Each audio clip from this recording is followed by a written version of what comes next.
Filozofia flashmob dancingu spočíva v nasledovných pravidlách. Prvé pravidlo je vystihnúť moment prekvapenia a to, že sa skupinka ľudí cez nejaké médium prípadne medzi sebou dohodnú na skupinovom tanci, ktorý si vopred nacvičia, a to buď spolu na nejakých tréningoch alebo pomocou tutoriálov. Akcie môžu byť ohlásené alebo neohlásené. Pri neohlásených sa využíva moment prekvapenia, pri ohlásených sa využívajú videotutoriály a dohodnuté miesto, väčšinou sa jedná o nejaké rekordy. Toto napríklad využila Oprah vo svojej show.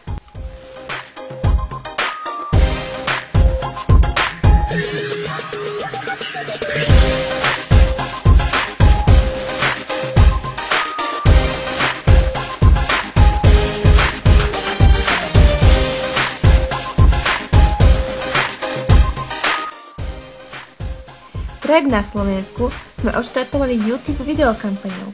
Naším motom je: nemusíš byť profesionál, stačí, ak tanec miluješ. Čo znamená, že ste vítaní ktokoľvek z vás, ktorí si chcete s nami zatancovať.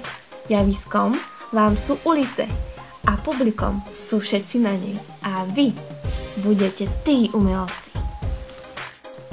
Pilotný projekt štartujeme v Trnave, a to 10.9.2011. Príď nás podporiť a zatancuj si s nami.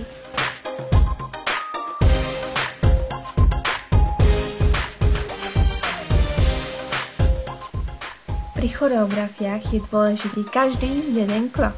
Preto pripravujeme pre vás choreografiu dôsledne a hlavne dbáme na výsledný efekt. Natáčame tutoriály a tie už čoskoro nájdete na YouTube channeli alebo na našej Facebook stránke.